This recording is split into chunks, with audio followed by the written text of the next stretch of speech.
मर्द इतना अक्लमंद हो चुके थे, वापस घर जाने के लिए मसला इसलिए नहीं था कि उनमें से कोई भी घर जाने का इरादा नहीं रखता था। वो सब वहां रात गुजारने आए थे। उन चारों ने भी रात वहीं गुजार दी। अगले दिन वो उसी परकादरी में उस दूसरे लड़के ने जहां लेटे हुए पहले लड़के से पूछा, जो उस वक्त लैपटॉप वाली सिकादरी से बाहर देखने में मशगूल था, कैसा रहा ये तजुर्बा? अच्छा था, पहले लड़के ने कंधे उचकाते हुए कहा। बस अच्छा था और कुछ नहीं, तुम भी बस। उसने कदरे नाराज़गी के आलम में बात अधूरी छोड़ दी। कुछ खाने के लिए अच्छी जगह है, इसके अलावा और क्या कह सकता हूँ?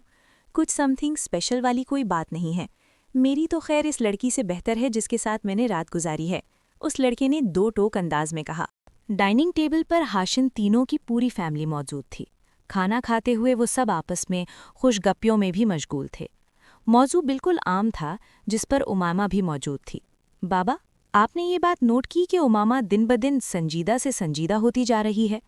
वसीम ने कदरे हैरान अंदाज में उमामा की तरफ देखते हुए कहा। हाँ, ये तो मैंने भी पिछले महीने से नोट कर रखा है।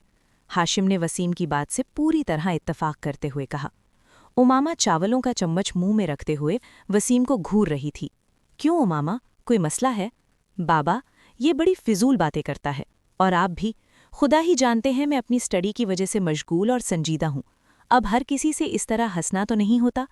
उसने अपने सामने बैठे वसीम को कदरे नाराज़गी से घूरते हुए कहा। अरे आप ज़रा अंदाज़ करें, मेडिकल की शुरू के सालों में इसका क्या हाल है, तवज्जो डॉक्टरों की तरफ जाएगी तो इसका क्या हाल होगा? वसीम ने उमामा की तनकीद करते हुए कहा। इसका नतीजा ये होगा, सालों नज़रअंदाज किए गए इसी उमामा को अस्पतालों में मिस उमामा कहकर पुकारा जाएगा।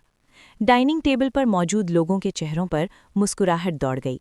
उन दोनों के दरमियान हल्की फुल्की नोक-झोंक हमेशा ही रहती थी। काफ़ी देर तक बातें होती रहीं, मौजू बदलते रहे। जब दोनों उठे और अपने अपने कमरों में आए तो उमामा सबसे ज़्यादा थकी हुई थी। इसकी वजह उसकी स्टडी और लगातार की मशक्क़त थी। उसने पूरे कमरे की लाइट बंद कर दी और पलंग के चारों ओर खामोशी छा गई। खामोशी ही वक्त का अंदाज़ा थी। छोड़िए साहब, लेकिन मैं आपकी मदद कर दूं।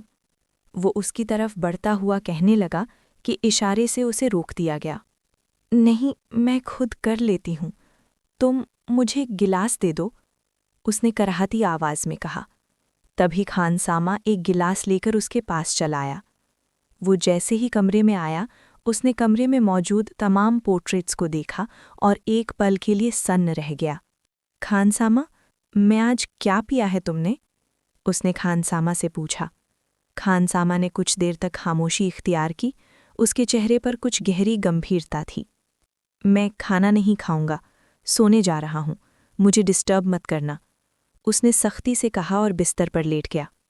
पलंग में पड़ी महिला चैन को तरस रही थी। तकरीबन 20 मिनट बाद उसकी सांसें कुछ संभलने लगी और आखिरकार वो सो गई। अपने कमरे में जाकर उसने दरवाजे को लॉक कर लिया और वहां मौजूद जहाज़ी साज को म्यूज़िक सिस्टम की तरफ किया। When a man loves a woman तेज़ आवाज़ में बजने लगा। वो बिस्तर के किनारे बैठ गया, आंखों में आया हुआ आंसू बेहद मुश्किल से रोके और तबीयत के आलम में लेट गया। पाँव भी संगीत के साथ करवटें बदल रहे थे। कमरे में दीवारों के अपने अपने अलग ही जायके थे। कहीं किताबें सजी थी, कहीं कुछ भी सलीके से नहीं रखा था, लेकिन नज़रें ठहरती ही नहीं थी। म्यूज़िक सिस्टम के पास मौजूद दीवार शेल्फ में तमाम ऑडियो और वीडियो कैसेट्स बड़े अच्छे तरीके से लगी हुई थी। एक दूसरी दीवार पर किताबों की एक बड़ी तादाद मौजूद थी, जो किसी पढ़े लिखे और कंप्यूटर टेक्नोलॉजी से अच्छी तरह वाकिफ इंसान की पहचान देती थी। कमरे की अलग अलग दीवारों पर वायलिन, गिटार, पियानो और बैंड्स के बैनर्स लगे थे। कुछ दूर एक दरवाज़ा था और उसके पास तस्वीरों के फ्रेम लगे थे। नज़र तस्वीरों से टकराकर वहीं रुक गई। कमरे में पहली बार दाखिल होने वाला दरवाजे के पास खड़ा रह गया। तस्वीरें बहुत ज़्यादा थीं, छोटी बड़ी, लेकिन वो उन्हें देख नहीं रहा था, बल्कि उन तस्वीरों को देखने वाले इंसान को समझने की कोशिश कर रहा था। उसे एहसास हुआ कि ये सब किसी खास इंसान का ख्याल रखकर सजाया गया कमरा है। दीवार के एक कोने में एक इलेक्ट्रिक गिटार टंगा हुआ था और उसी कोने में एक बड़ी सी स्पीकर भी रखी थी। दीवार पर टंगे साज़ों में पिकोलो, फ्लूट और ओबो भी थे। इन सब के बीच एक पूरा म्यूजिक कॉर्नर था जो उसकी गहरी रुचि को बयान करता था। कमरे में कोई चीज़ बेतरतीब नहीं थी। हर दीवार अलग अलग स्केचों से भरी हुई थी। एक स्केच सामने आया तो वो ठिठक गया। उसमें एक इंसान खड़ा था और दूसरे स्केच में वो दीवार के सहारे बैठा हुआ था। उस स्केच को देखकर उसके दिल की धड़कन तेज हो गई। उसे यूं लगा जैसे ये स्केच खुद उसी की जिंदगी बयान कर रहा हो। एक और स्केच में एक आदमी सिर झुकाए बैठा था और दूसरा स्केच उसी आदमी के हाथों में थमा हुआ दिल दिखा रहा था। कमरे में वो शख्स जहां बैठा था वहीं उसे थोड़ी देर नींद आ गई थी, लेकिन नींद बहुत गहरी नहीं थी। आसपास हो रही हर छोटी बड़ी आवाज़ उसे महसूस हो रही थी। शायद बहुत ज़्यादा थकान और कई दिनों की नींद पूरी न होने की वजह से आंखें बार बार बंद हो जाती थीं। कुछ देर बाद एक पेपर के सरकने की हल्की आवाज़ आई।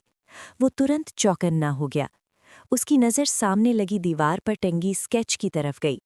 वो स्केच बिल्कुल साफ दिखाई दे रही थी, जिसमें एक खाली कमरा बना हुआ था। उसके पास एक गाड़ी और एक सूटकेस रखा था, मानो वो कहीं जाने की तैयारी में हो। उसके पास एक खाली और उदास चेहरा था। सब चीज़ों से कुछ फासले पर वो एक मोबाइल पकड़े खड़ा था। वो मोबाइल शायद किसी कॉल का इंतज़ार कर रहा था। चेहरे से साफ लग रहा था कि वो बेहद परेशान और उदास है। अब शख्स की नज़र मोबाइल की स्क्रीन पर टिक गई। स्क्रीन पर नाम चमक रहा था, लेकिन कॉल नहीं आ रही थी। काफ़ी देर तक वो उसी स्क्रीन को देखता रहा। फिर अचानक मोबाइल हिलने लगा। उसके हाथ कांप गए, दिल की धड़कन तेज हो गई। मोबाइल उठाते ही उसकी सांसें रुक सी गईं। लेकिन कॉल उठाने के बाद उसे एहसास हुआ कि ये वही कॉल नहीं थी जिसका उसे इंतज़ार था। उसने मोबाइल कान से हटाया और एक गहरी सांस ली। फिर मोबाइल को साइड टेबल पर रख दिया। ठीक उसी वक्त कमरे में फिर से "when a man loves a woman" की धीमी आवाज़ गूंजने लगी। दरवाजे के पास किसी ने दस्तक दी और फिर एक और दस्तक। मोबाइल की कॉल खत्म हो चुकी थी। दरवाजे पर दस्तक देने वाला तेजी से सांस ले रहा था। वो बेड पर बैठा बस उसे देखता रह गया।